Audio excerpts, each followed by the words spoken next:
Fala pessoal, tudo bom? Aqui é o Felipe e hoje a gente vai começar mais uma série de vídeos no canal sobre esse livrinho aqui, ó. 12 regras para a vida, o antídoto para o caos, do Jordan B. Peterson. Se você não conhece o Jordan B. Peterson, é meio estranho, né? Como que você chegou aqui sem conhecer, mas ele é um psicólogo canadense e ele ganhou muita atenção por uma coisa lá que aconteceu no Canadá há muito tempo atrás, que era sobre ele meio que ficou associado com a direita por causa que ele fez um discurso dentro do parlamento sobre o gênero neutro, que ele achava que obrigar as pessoas a tratar dessa forma era um atentado contra a liberdade individual das pessoas. E aí ele ganhou muita atenção para ele, só que isso catapultou outras coisas que não tem nada a ver com isso, que é a parte mais psicológica e filosófica do pensamento dele, né? Então aqui ele inclusive aqui fala que, ó, por exemplo, a Camille aqui fala no final, o Jordan Peterson é o mais importante e influente pensador canadense desde Marshall McLuhan. Então ele acabou se tornando assim uma projeção de pensador intelectual, né? Então a gente vai ler esse livro. Na verdade, eu originalmente achei que isso fosse uma série e fosse tornar um resumo, mas na verdade isso aqui é mais um estudo sobre esse livro, tá? Então não é uma coisa muito simples, assim, é demorado. Então eu vou passar capítulo por capítulo, aqui tem o meu mapa mental que eu faço quando eu leio o livro, né? E a gente vai entrar em cada capítulo, tentar resumir o capítulo, criar ações para a gente fazer, o que a gente pode melhorar, fazer reflexões sobre esse livro, tá bom? Então a gente vai começar aqui com esse livro pela introdução, né? São, como o livro já fala, são 12 regras para a vida, então cada capítulo em si é uma regra, né? Regra 1, costas eretas, ombros para trás, e vão todas as regras até a regra 12, mas tem uma introduçãozinha que ele meio que conta um pouco de onde veio, né, a ideia para escrever esse livro. Então a gente vai começar pela introdução, tá? Então aqui o Jordan começa. Participei de um programa em que critiquei a ideia de que a felicidade era o objetivo correto para a vida. Alexandre Solzhenitsyn uma vez escreveu que a ideologia deplorável que sustentava que os seres humanos são criados para a felicidade foi morta pela primeira pancada do bastão do feitor. Em momentos de crise, o sofrimento inevitável que a vida impõe pode rapidamente tornar ridícula a ideia de que a felicidade é a busca correta do indivíduo. Eu sugeri que um significado mais profundo era necessário, baseado nas grandes histórias do passado e tinha mais a ver com o desenvolvimento do caráter frente ao sofrimento do que a felicidade. Então aqui ele já começa o livro meio que com uma ideia completamente diferente do que acho que hoje está mais em voga, do que o objetivo correto para a vida dos seres humanos é ser feliz, né? Aqui ele já quer desafiar essa noção, que a felicidade é o objetivo correto dos seres humanos, e ele quer trazer uma outra noção que é mais antiga, né? Que vem dessas histórias do passado, e o livro vai estar cheio dessas histórias, que tem muito mais a ver com o desenvolvimento do caráter frente ao sofrimento do que com felicidade. A gente vai explorar isso durante o livro, tá? Sugeri que nossos ancestrais se tratavam o mundo como um palco, um teatro, em vez de um lugar de objetivos e metas.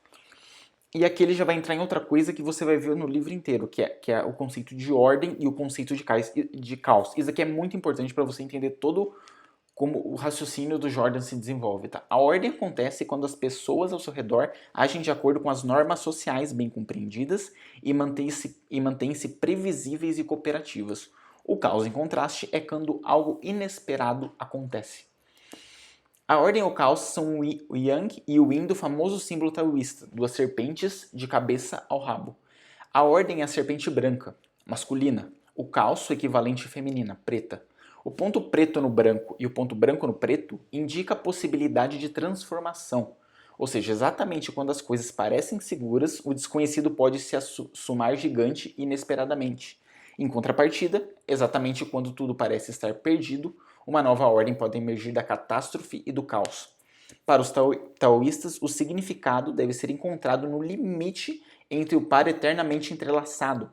Caminhar nesse limite é permanecer no caminho da vida, o caminho divino. E isso é muito melhor do que a felicidade. Ou seja, ele já tá demonstrando aqui uma teoria, né, do que é de qual que é o objetivo, né, o significado de um ser humano que ele considera ser muito melhor do que a felicidade.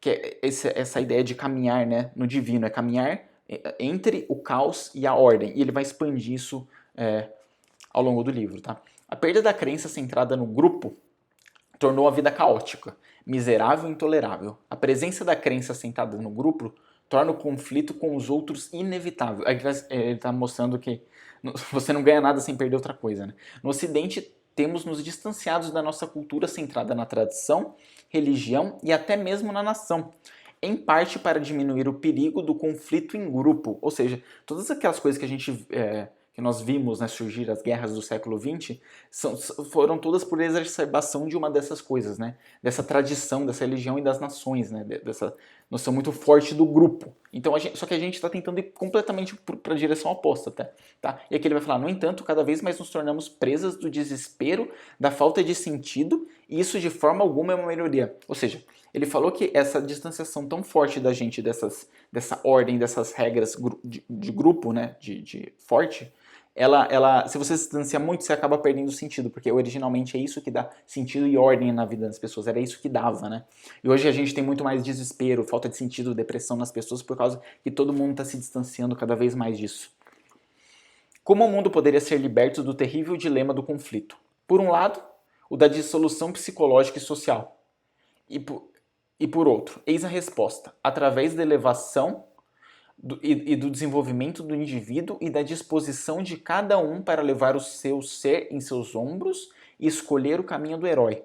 Cada um de nós deve aceitar tanta responsabilidade quanto possível pela vida individual, pela sociedade e pelo mundo. Ou seja, ele está falando aqui como que você se liberta desse conflito de seguir a ordem, né, do grupo e potencialmente cair naqueles horrores que foram feitos no século XX, ou você ir por um lado completamente individual e caótico e você perder completamente o sentido. É aí que ele está falando.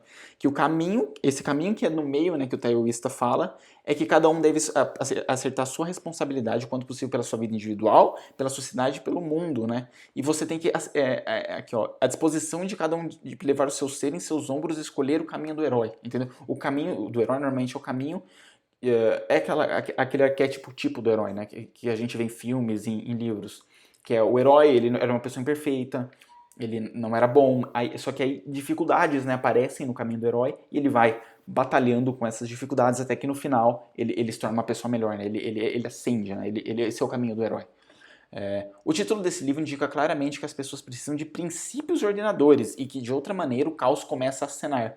Precisamos de regras, padrões, valores sozinhos e coletivamente. Ou seja, então ele está falando que a ordem é necessária para a vida, certo? Uma certa ordem. É óbvio que ele vai falar também que você também tem que ter um pezinho ali no caos, né? Porque esse é o caminho da vida, né? É o caminho que te dá significado. Mas dentro da ordem você tem que ter certos princípios ordenadores na sua vida. Isso aqui tem muito a ver com o livro Princípios do livro do Rei Dalio, que ele fala assim, todas as pessoas têm que ter uma série de princípios que elas vão seguir na vida dela. E o Rei Dalio, no livro dele, ele fala quais são os princípios, só que ele fala assim, olha, isso não quer dizer que esses princípios você deveria segui-los, você deve chegar na sua própria lista de princípios por você, certo? Aqui o Jordan, ele vai falar qual é a lista de princípios dele, e aí cabe a você refletir e falar assim, eu concordo com esse princípio, e esse princípio é uma coisa que eu quero incorporar e usar na minha vida, tá? Talvez, se vivêssemos corretamente, conseguiríamos resistir ao conhecimento da nossa própria fragilidade e mortalidade, sem o sentido de vitimização agravada, o que produz primeiramente o ressentimento, depois a inveja e então o desejo por vingança e destruição. Vou ler isso aqui de novo, tá? Essa parte é bem interessante. Talvez, se vivêssemos corretamente, conseguiríamos resistir ao conhecimento da nossa própria fragilidade e mortalidade, sem o sentido de vitimização agravada, o que produz primeiramente o ressentimento, depois a inveja e então o desejo por vingança e por destruição. Essa parte aqui eu acho muito interessante, porque isso aqui mostra o que você tem uma vitimização muito forte, o caminho que você vai tomar, certo? Primeiro você vai ficar ressentido, você vai ficar bravo, você vai falar assim, nossa, isso não deveria estar acontecendo comigo, eu sou injustiçado, isso tá errado, alguma coisa nesse sentido. Depois você vai invejar as outras pessoas, você vai olhar para as pessoas e falar assim, ó, por que essa pessoa tem aquilo e eu não tenho, certo? E isso vai te gerar tanto ódio, né, que no final você vai ter um desejo por vingança, né? Vingança e destruição. Você vai querer destruir aquilo lá e acender o poder no lugar deles, né? Então essa aqui é a introdução. Então é basicamente isso que a gente vai entrar dentro desse livro, tá bom? Então vamos lá para a primeira regra. Costas eretas, ombros para trás. As lagostas, aqui ele começa o capítulo falando das lagostas, né? Então, cada aqui é uma subdivisão dentro do capítulo da regra 1, tá? Então, lagostas e território. Essa é a primeira divisão. As lagostas querem um lugar seguro, em que a caça e a coleta sejam boas. Elas querem um lugar. Isso pode criar um problema, uma vez que existem muitas lagostas. E se duas delas quiserem ocupar o mesmo território ao mesmo tempo? E se houver centenas de lagostas, todas tentando sobreviver e criar suas famílias na mesma populosa área de areia e alimentação? Aqui ele está fazendo um paralelo, se você trocar lagostas por pessoas, dá na mesma, né? Todas as pessoas querem um lugar, querem ou ao mesmo tempo, elas querem um lugar seguro em que a caça e a coleta seja boa, ou seja, elas querem um lugar que elas possam viver bem, que elas possam se alimentar e viver tranquilas com a sua família, entendeu? Então ele está tentando aqui já puxar, mostrando o que as lagostas aqui no caso e os seres humanos têm em comum, tá? Então todo mundo quer. Só que além disso ele aponta que os recursos são escassos. Então às vezes não tem recurso para todo mundo, certo? E aí que começam a surgir problemas, certo? Os pássaros, as músicas que cantam, tão pacíficas e bonitas aos ouvidos humanos, são toques de sirene e gritos de domínio. Ou seja, aqui ele está mostrando que os animais também têm esse lado de guerra, né, de batalha, de luta. E aqui a gente vai entrar cada vez mais fundo nessa parte de conflito, né? E aí o Jordan fala, já entrando na parte de pássaros e território. Gravei os sons de um pássaro, então fiz com que ela escutasse a sua própria voz. Aquele passarinho, um terço do tamanho de um pardal, começou a atacar o toca-fitas e a mim, investindo para frente e para trás, a centímetros da caixa de som. Os pássaros e a lagosta são muito diferentes, mas ambas são obcecados por status e posição, por exemplo, como muitas outras criaturas. Até as galinhas comuns de quintal estabelecem uma hierarquia. Aqui ele não estende para o ser humano, mas é facilmente estendível para o ser humano, que o ser humano também é obcecado por status e posição, certo? A implicação de quem é quem no mundo das galinhas tem implicações importantes para a sobrevivência de cada uma das aves, especialmente em tempos de escassez. As aves que sempre têm acesso prioritário a qualquer comida que for jogada no solo pela manhã são as galinhas celebridades. Depois dela, vem as do banco de reserva, as bajuladoras e as aspirantes. Então vem as de terceira classe e assim por diante, até chegarem as miseráveis, feridas e quase depenadas que ocupam a camada mais baixa e desprezível da hierarquia. Isso também vale para as comunidades humanas. Quando os vírus aviários e outras doenças se espalham pelo planeta, os pobres e debilitados sempre morrem primeiro e em maior número. Como dizem, quando a aristocracia pega um resfriado, a classe trabalhadora morre de pneumonia. Uma vez que o território é crucial e que os melhores locais são sempre mais escassos, a busca por território entre os animais produz conflito. Por sua vez, o conflito acarreta outro problema: como ganhar ou perder sem que as partes discordantes incorram em grande perda. Esse último ponto é particularmente importante.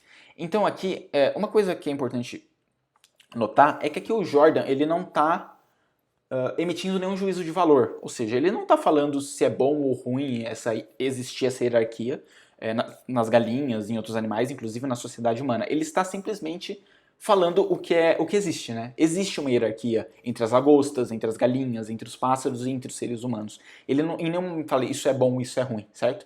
Igual aqui, parece muito forte ele dizer, né? Quando a aristocracia pega um resfriado, a classe trabalhadora morre de pneumonia. Isso daqui é simplesmente a verdade. Infelizmente é uma verdade que acontece. Porque a gente vive num mundo hierárquico, certo? E o argumento dele, que vocês vão ver durante o capítulo inteiro, é que sempre foi assim e provavelmente sempre continuará sendo assim. O mundo vai ser hierárquico e que não adianta você reclamar disso, porque é insolúvel, né? Você não tem capacidade de mudar essa hierarquia, tá bom? Então agora a gente entra na parte de conflito, né? Porque, de novo, os recursos escassos, as pessoas brigando pelos mesmos recursos, isso gera conflito entre eles, tá? Se você capturar algumas lagostas e transportá-las para um novo local, primeiramente cada lagosta vai explorar o novo território, em parte para mapear os detalhes, em parte para encontrar um bom lugar para ter seu abrigo.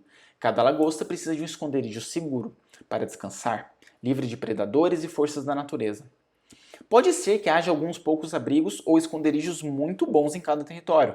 Eles são escassos e valiosos. Outras lagostas buscam por eles continuamente, e é aí que o conflito surge. Ou seja, muitas pessoas brigando por apenas uma coisa só, né? Ou no caso aqui, lagostas.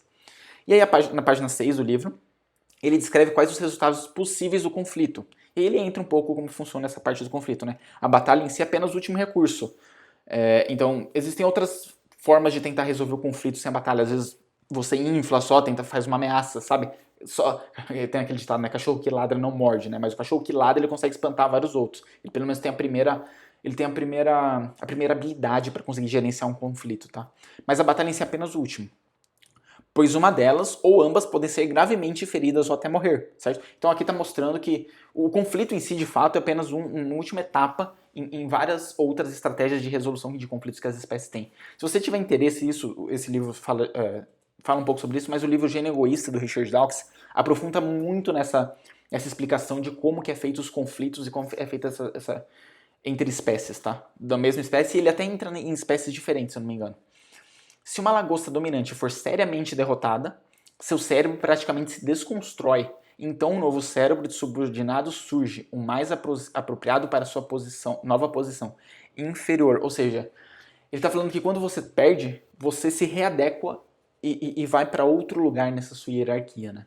É isso que funciona para as lagostas. E aí ele entra, próximo subtópico, a neuroquímica da derrota e da vitória. E ele fala, a química do cérebro de uma lagosta perdedora difere de forma importante daquela de uma vencedora. Isso é refletido na postura de cada uma delas, e tudo depende da proporção de dois elementos químicos, a serotonina e a octopamina. O vencedor tem serotonina alta e octopamina baixa. Ou seja, agora ele está falando que essas substâncias químicas, né, são produzidas dentro do cérebro da lagosta, no caso, e nos seres humanos também, e elas meio que modulam se você é uma pessoa vitoriosa ou uma pessoa derrotada.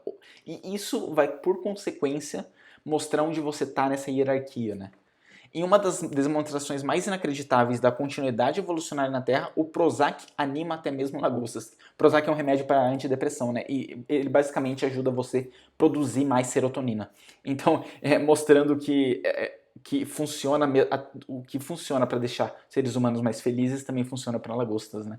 Isso daqui é bem interessante. Próximo ponto, o princípio da distribuição desnivelada. No mundo das lagostas, o vencedor leva quase tudo, assim como nas sociedades humanas, em que aquele 1% do topo tem tanto dinheiro quanto 50% da base. Esse mesmo princípio brutal de distribuição desnivelada aplica-se fora da área financeira. É porque normalmente se fala sobre isso na área financeira, né? Na verdade, em qualquer contexto em que exista produção criativa. A maioria dos artigos científicos é escrito por um grupo pequeno de cientistas. Uma pequena proporção de músicos produz quase todas as músicas comerciais gravadas. Isso daqui foi descoberto pelo Pareto, né, em princípios de Pareto, e ele observou, na verdade, o que o Jordan fala, que isso existe em qualquer contexto de produção criativa, mas isso existe em diversos outros contextos. Por exemplo, em línguas, por exemplo, 5% das palavras, eu posso estar errando os números, mas a ideia é a mesma, tá? 5% das palavras de um idioma são usadas 80% das vezes. Então a gente saiu de um ambiente criativo e entrou para um ambiente mais objetivo. O Pareto, por exemplo, ele observou que por exemplo, plantações de laranja, onde tinham laranjeiras, 20% das laranjeiras eram responsáveis por cerca de 80% da produção. O que isso quer mostrar? Mostra que uma porcentagem bem pequena é aquela que produz mais, aquela que recebe mais, aquela que é mais rica, né? Que gera mais resultados. Isso vale para qualquer outra coisa. Por exemplo, se você faz anúncio na internet, provavelmente 20% dos anúncios que você faz, eles geram 80% dos resultados, entendeu? Isso para clientes, você tem uma empresa, 20% dos seus clientes normalmente geram 80% dos seus lucros. Isso mostra que, e aqui é onde que o Jordan está querendo chegar, porque todo mundo fala que isso é ruim, né? Que isso e que isso, teoricamente, é uma construção social. E aqui o Jordan está argumentando contra isso. Ele está falando que isso é o mais natural que pode ser, entendeu? Isso sempre existiu e sempre vai existir. Essa hierarquia de que o que está no topo pega tudo e o quem fica no final não consegue. Isso é o que sempre aconteceu. Mesmo em sociedades que não existem, porque às vezes as pessoas acham que isso se mantém porque existe alguém ali na elite, nesse 1% que controla para que o resto não consiga ascender. Mas, na verdade, se você parar para pensar e ver como que é a distribuição de Pareto, isso é independentemente de haver alguma coisa controlando. Isso acontece naturalmente em tudo, né? Parece que praticamente... E aqui ele entra na parte divina disso, né? Isso costuma ser conhecido como princípio de Mateus, porque Mateus 25, 29 fala: pois a quem tem, mais será dado, e terá em grande quantidade. Mas a quem não tem, até o que lhe tem será tirado. Então quem vai ter muito, e quem não vai ter nada, né? Aquela música que é da década de 90, se lembra, né? E o rico cada vez fica mais rico e o pobre cada vez fica mais pobre, né? E parece que isso é uma lei universal, uma lei natural, entendeu? Esse é o ponto aqui do Jordan. Não leva muito tempo antes que as lagostas, ao se testarem, aprendam com quem podem mexer e de quem devem se afastar. E quando aprendem isso, a hierarquia resultante é extraordinariamente estável. Ou seja, depois que os conflitos se resolvem e que você gera uma certa estabilidade. É uma estabilidade que é encontrada porque cada um entende qual que é o seu lugar na hierarquia. Isso é muito difícil de você trocar, de você destruir, né, essa hierarquia que foi criada depois da resolução do conflito. Todas as garotas. As lagotas, lagostas fêmeas identificam o macho superior rapidamente e ficam atraídas por ele de forma irresistível. Em vez de realizarem a difícil tarefa de calcular sozinhas qual é o melhor homem, as fêmeas terceirizam o problema ao usar os cálculos perfeitos da hierarquia de dominância. Esse é o padrão de comportamento continuamente representado nas fantasias literárias explicitamente sexuais, tão populares entre as mulheres, quanto as imagens de mulheres nuas entre os homens. Ou seja, aqui ele está falando que as mulheres elas usam o cálculo, e homens também, de onde que essa pessoa está na hierarquia. Para você, como que eu escolho um parceiro bom para mim? Você vê pela hierarquia de dominância, né? O macho dominante, com sua postura ereta e confiante, a postura ereta e confiante é uma consequência da posição de hierarquia que ele tem, entendeu? É porque ele tem essa posição maior de hierarquia, como ele tem essa posição, a neuroquímica do cérebro dele produz mais serotonina, como ele produz mais serotonina, isso é refletido pela postura e o jeito que ele interage pelas pessoas, ele tem confiança, ele tem respeito próprio, entendeu? E é por isso que isso é refletido na postura dele. Ele não fica apenas com o melhor imóvel e os melhores campos de caça, ele também fica com todas as garotas.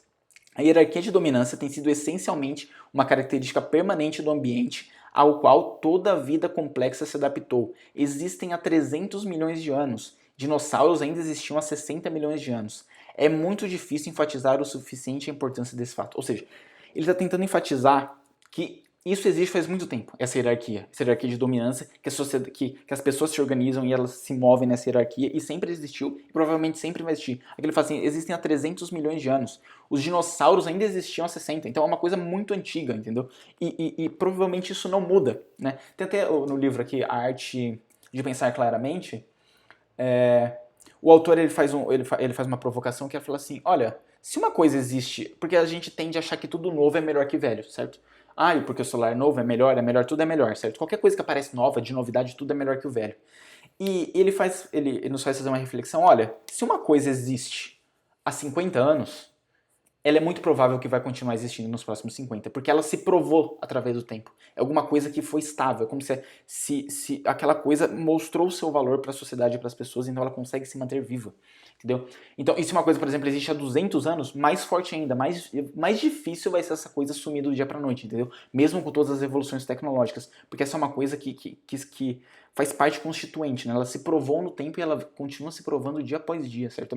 É muito mais difícil você sumir com uma coisa que durou 200 anos do que uma coisa que, sei lá, apareceu agora, novidade, durou 2, 3 anos, depois sumiu. Quantas coisas não aparecem assim, né? Porque elas não duram com o tempo. E aqui o Jordan tá falando, essas hierarquias, elas existem há 300 milhões de anos, entendeu? Então, muito provavelmente, a gente não existe forma de se livrar dessa hierarquia da dominância e a gente nem sabe quais seriam as consequências de se livrar de uma hierarquia, né? Porque é uma coisa que se provou funcionar durante muito e muito tempo, tá?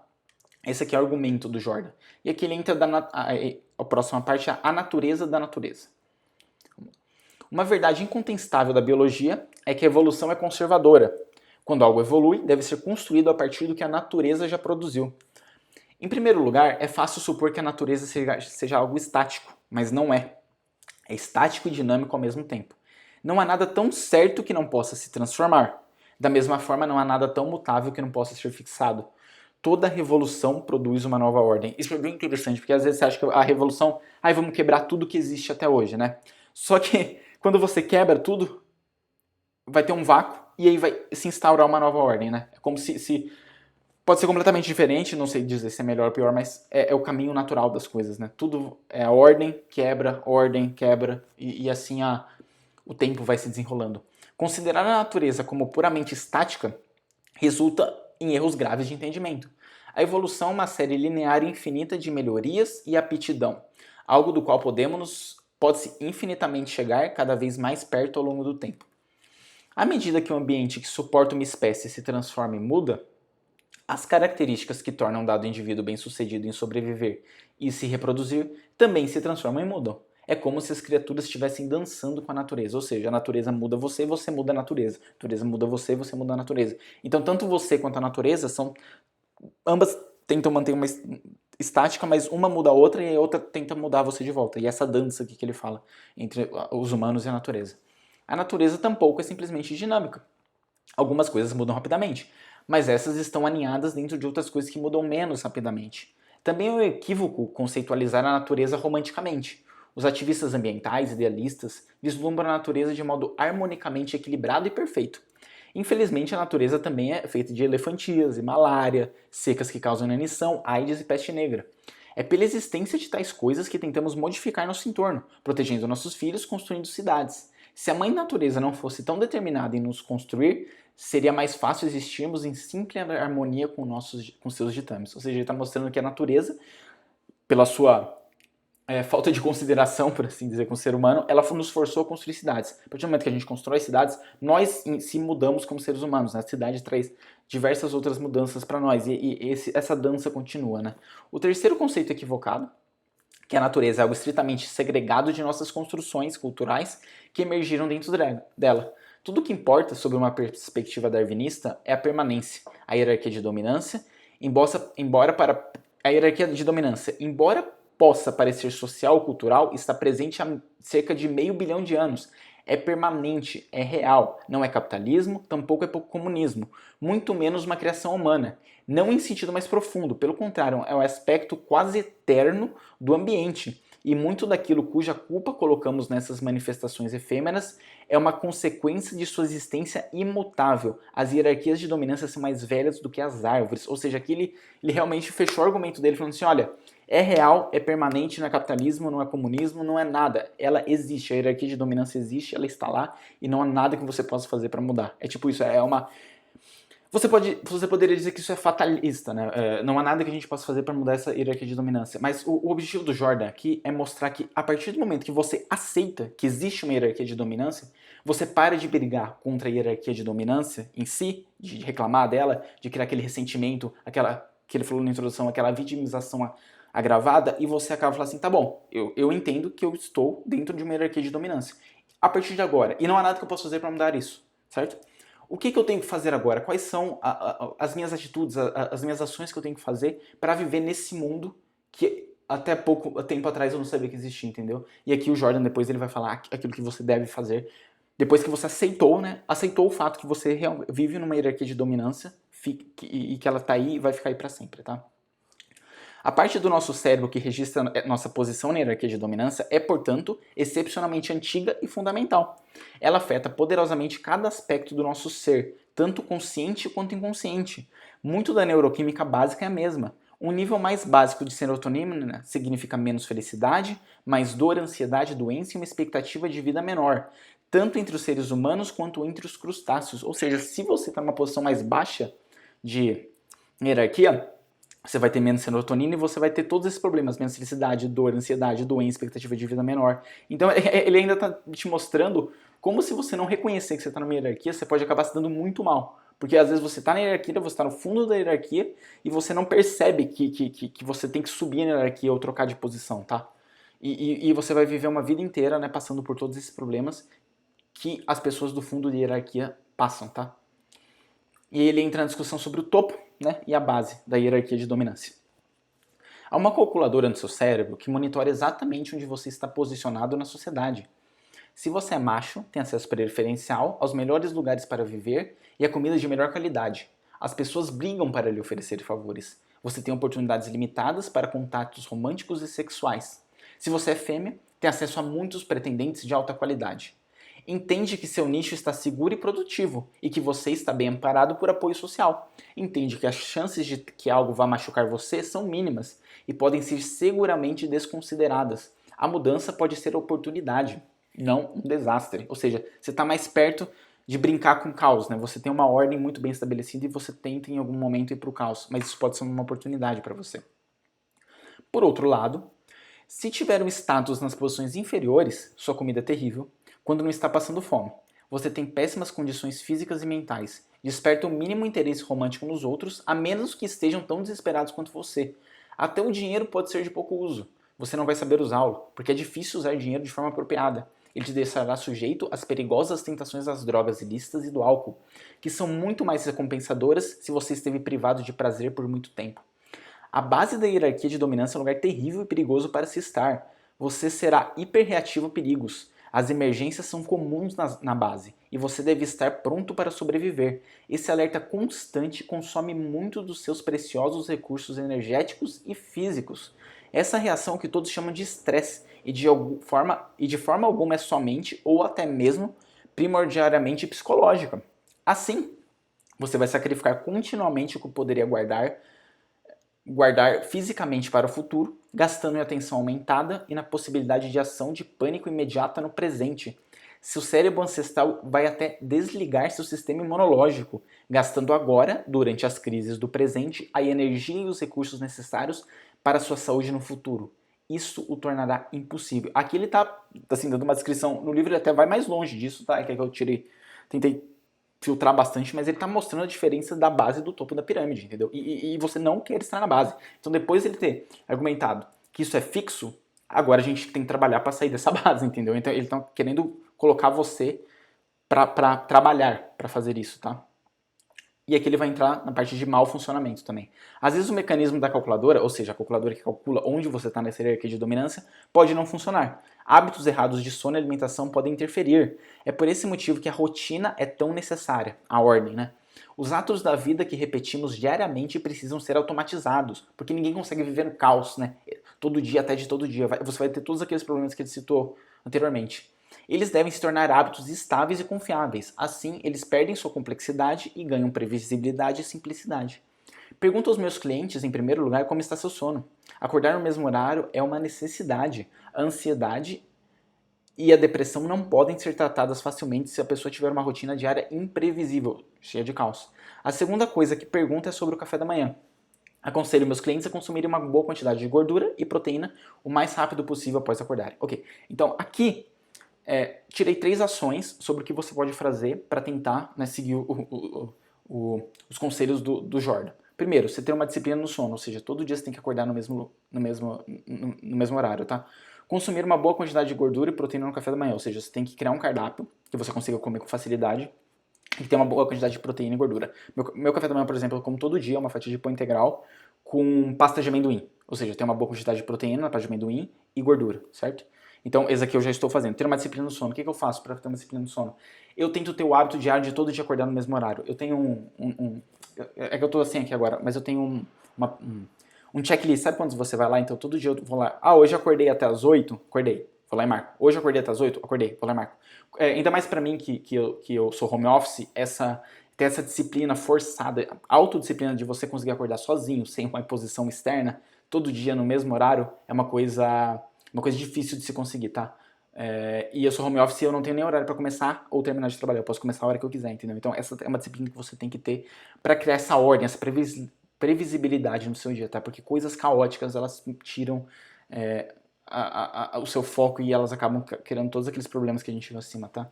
Por isso que é importante ter uma rotina. Você tem que criar uma rotina e seguir essa rotina, assim. A maior parte... Quanto mais do seu dia... Na verdade, você tem que ter um equilíbrio. Mas você tem que ter uma parte do seu dia que é puramente rotineira e uma parte que é um pouco caótica, que é pra você sair daquela sensação de... O problema da rotina, da ordem, é que ela pode causar tédio em você, né? Isso é o assunto de outro livro, que também eu vou fazer uma série de vídeos que chama o Hábitos Atômicos, né? O Hábitos Atômicos é muito interessante para você tentar colocar isso daqui em prática, porque aqui o Jordan ele não fala como você deve alcançar isso, né? Ele te dá o advice, né? O conselho, mas ele não fala como você de fato vai fazer isso na sua vida, tá? Então, o livro Hábitos Atômicos é um bom livro para você entender como que você vai sair, né, dos conselhos e entrar para a parte prática. A maioria das pessoas já passou pela situação de ficar quase surda devido à microfonia. Quando você está no show, né, o mesmo ciclo destrutivo acontece na vida das pessoas. Quando você está num show e está muito alto, aí o som sai da caixa e vai pro microfone. E aí o microfone volta pro som e aí dá aquela microfonia, né? Aí tudo começa a ficar e estoura o áudio e dá aquela sensação horrível, né? E ele tá falando que esse ciclo destrutivo também acontece na vida das pessoas. E aqui ele dá vários exemplos, mas um dos mais interessantes é o do alcoolismo. O problema real do alcoolismo surge quando a pessoa descobre que a ressaca pode ser curada com mais algum drinks pela manhã. A pessoa aprendeu a beber para curar sua ressaca. Quando a medicação causa doença, um ciclo de feedback positivo foi estabelecido. O alcoolismo pode rapidamente emergir sob tais circunstâncias. Ou seja, a pessoa bebeu, ficou com ressaca, para curar a ressaca ela bebe. Só que ela bebeu de novo, vai ter ressaca de novo. E aí é um ciclo que não tem fim, né? E a pessoa não consegue, ela entrou num ciclo que é praticamente inquebrável. É muito difícil você quebrar alguma coisa desse tipo, tá? E ele fala que o mesmo acontece com pessoas que desenvolveram um distúrbio de ansiedade, como agorafobia. E aí, na página 21, ele conta como que é criado esse ciclo, né, do agorafobia. Se você tiver interesse, lê. É bem interessante, tá? E na página 23 ele fala que o mesmo ciclo também acontece para gerar depressões e para pessoas que sofreram bullying. E aí ele descreve como que esses ciclos, né, intermináveis que você não consegue sair são estabelecidos para esses casos, né? E para finalizar aqui, o último subcapítulo, que é o dos maiores, que é onde ele vai meio que costurar tudo e chegar na conclusão e na regra 1, né? Que são as costas eretas e ombros para trás. As pessoas não revidam. É o que também acontece com as que decidiram, por algum motivo ou outro, que todas as formas de agressão, incluindo os sentimentos de raiva, são moralmente errados. Ou seja, lembra que a gente comentou sobre conflito, que o conflito é a parte natural das coisas e é que é natural da hierarquia de dominância? Só que às vezes as pessoas chegaram à conclusão que elas são pessoas pacíficas e que elas não são assim. E aqui o Jordan vai explicar que isso gera muito problema, tá? No entanto, as forças psicológicas nunca são unidimensionais em seu valor, e seu potencial verdadeiramente terrível de raiva e agressão para produzir crueldade e desordem é equilibrado pela habilidade daquelas forças primordiais de revidar a opressão, falar a verdade e motivar um movimento resoluto afeito em tempos de luta, incerteza e perigo. Ou seja, você tem a habilidade de... Ele está falando que todo mundo acha que raiva é ruim, mas a raiva pode ser aquilo que é capaz de fazer com que você resista à opressão de outras pessoas, sabe? Você saber se colocar diante da pessoa. Você entender que aquela pessoa, às vezes ela é má com você, ela está tentando te causar alguma coisa e você tem que colocar seu pé, né, manter as costas eretas e enfrentar aquela pessoa, senão você vai... você é uma presa fácil, né, para aquele tipo de pessoa. Com sua capacidade de agressão presa na camisa de força de uma moralidade muito restrita, ou seja, a pessoa ela se vê como... ela não pode fazer mal a outras pessoas, ou seja, ela prendeu, né, a capacidade dela de raiva e de agressão, aqueles que são meramente compassivos e abnegados, e ingênuos e exploráveis, não conseguem dar voz à sua raiva, que é necessária para defender a si mesmo. Então aqui ele está observando o outro lado, né? O lado menos normal, assim, normal no sentido de o lado menos comum, né? Se você consegue morder, geralmente não precisa fazê-lo. Quando é bem integrada, a habilidade de reagir com agressão e violência diminui, em vez de aumentar a possibilidade de uma agressão, que uma agressão seja de fato necessária. Ou seja, se você tem a capacidade de mostrar que você está pronto para agressão, mesmo que você não queira, você diminui a possibilidade de violência, porque as pessoas não querem. De novo, é uma dança, né? É uma dança. Se você ler a parte de conflitos, vai ficar muito claro que essa primeira parte do conflito é você estender, né? Inclusive homens fazem isso, né? Quando eles vão pra briga, eles inflam o peito, né? Pra ficar com uma posição mais ereta, que é pra tentar assustar o outro oponente, tá? As forças de tirania expandem-se inexoravelmente para preencher o espaço que é tornado disponível para sua existência. Ou seja, a tirania se expande até onde você deixa ela se expandir, entendeu? Se você não é uma pessoa que não empurra de volta, é isso que vai acontecer. As pessoas que se recusam a demonstrar uma reação correta de autoproteção territorial ficam expostas à exploração. As pessoas ingênuas geralmente guiam suas percepções e ações com alguns axiomas bem simples, ou seja, ele está falando como que essas pessoas pensam, como que elas veem o mundo, né? As pessoas são basicamente boas. Ninguém realmente quer machucar ninguém. Ameaça e certamente o uso da força, seja física ou de qualquer outro tipo, é errado. Esses axiomas caem por terra, ou pior, na presença de indivíduos que são genuinamente maléficos. Pior significa que as crenças ingênuas podem se transformar em um convite positivo ao abuso, porque aqueles que pretendem causar dano se especializaram em atacar as pessoas que pensam exatamente assim. Ou seja, essas pessoas maléficas, eles sabem ver as pessoas que são suscetíveis a isso, porque são as pessoas que não empurram de volta, são as pessoas que não batem de volta, entendeu? E eles... você cria um ambiente perfeito, uma pessoa ingênua, uma pessoa que não tem capacidade de se defender e uma pessoa muito má que quer explorar essa outra pessoa, tá? Ninguém gosta de ser oprimido, em geral. As pessoas aguentam a opressão por muito tempo. Então faço-as ver seu ressentimento, primeiro como raiva. Então aqui o Jordan, ele realmente está querendo fazer com que as pessoas sintam a raiva. Ele quer desenvolver essa capacidade nas pessoas. Entendeu? Porque se as pessoas não têm capacidade de ter raiva, elas não vão ter capacidade de rebater isso. É um sentimento protetor aqui, no sentido que ele fala. Depois, com uma indicação de que algo deve ser dito, se não feito. Quando o despertar acontece, quando as pessoas que eram ingênuas reconhecem em si mesmas as sementes do mal e da monstruosidade e se enxergam como perigosas, ao menos potencialmente, seu medo diminui. Ou seja, quando você descobre que você também tem capacidade de ser mal, não quer dizer que você é, mas se você descobre que você também tem essa capacidade de bater de frente e de segurar seu território, né, de defender seu território, seu medo diminui. Porque aí você não está mais, né, escondido, com medo das coisas. Você está mantendo, né, sua posição firme. E aí ele fala que, ó, eles desenvolvem mais respeito próprio. Então talvez comecem a resistir à opressão. Elas veem que podem e devem levantar a cabeça, pois começam a entender que de outro modo se tornarão verdadeiros monstros. Aí ele tá falando que você vai se tornar um monstro por outro motivo, porque você vai ficar alimentando seu ressentimento, transformando no mais destrutivos dos desejos, certo? Você vai ficar remoendo isso eternamente, vai fazer um mal horroroso para você. Talvez você seja um perdedor, talvez não. Mas se for um, não precisa continuar assim. Se você se arrastar por aí com a mesma postura de uma lagosta derrotada, as pessoas vão lhe atribuir um status baixo, e a velha calculadora que compartilha com os crustáceos, repousada bem na base do seu cérebro, vai lhe atribuir um número baixo de dominância. Seu cérebro não produzirá tanta serotonina e isso o fará menos feliz, mais ansioso, triste e com mais chance de cair quando deveria se defender. Isso daqui também gera um ciclo, né, de feedback, porque se você se comporta como uma pessoa derrotada, as pessoas vão começar a te tratar como derrotada. E aí isso vai dar um feedback positivo pra você, porque você fala assim, as pessoas também me veem como uma derrotada, não sou só eu, entendeu? E isso vai te colocar cada vez pior, né? Vai entrar num ciclo que você não vai conseguir sair muito facilmente, tá?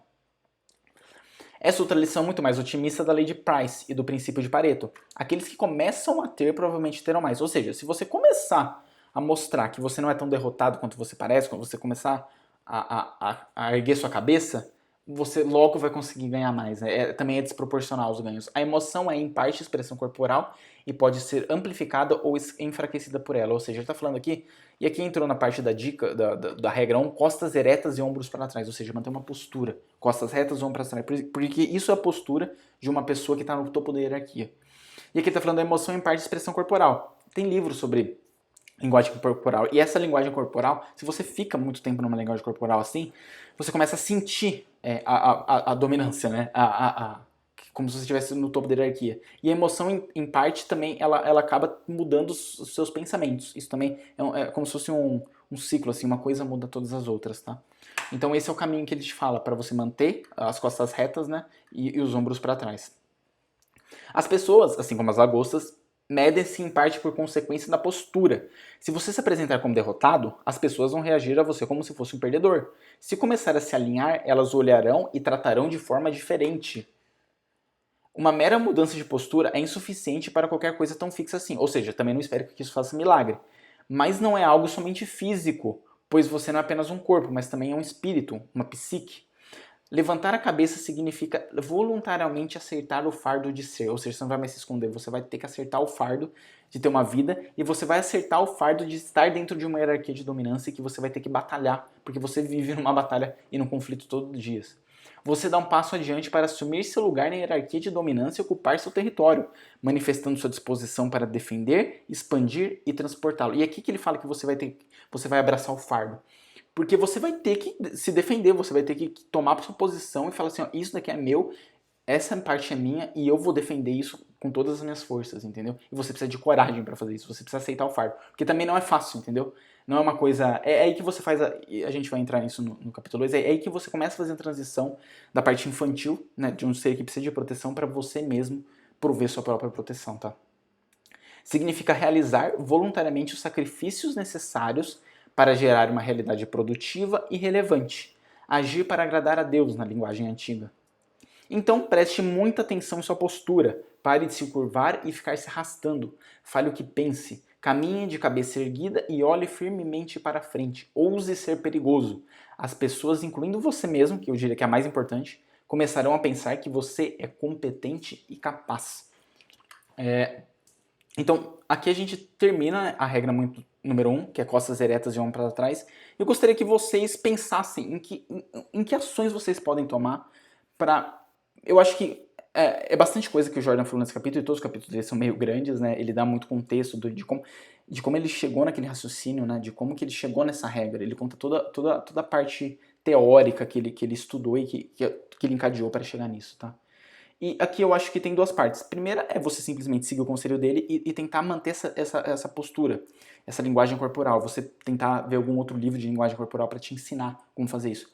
Mas eu acho que se você também reconhecer que você vive numa hierarquia, que o mundo não é um lugar bonzinho, que você tem que batalhar por aquilo que você quer, essa mudança de pensamento, eu diria que automaticamente também já te põe numa... Ela já transforma um pouco sua postura, entendeu? Não completamente, porque nada assim muda do dia pra noite, mas você vê o mundo de outra forma te ajuda a ter a confiança e abraçar a responsabilidade. Eu acho que é por isso que o Jordan colocou tantos capítulos com o porquê que ele acredita nisso, entendeu? A partir da distribuição de Pareto, a partir dos conflitos de território, ele está querendo te mostrar que o mundo é um pouco diferente do que você talvez imagine.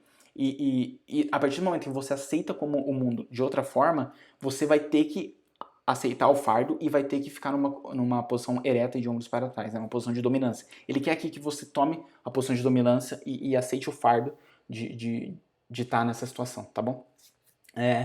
Espero que vocês tenham gostado e a gente se vê no próximo capítulo. Muito obrigado.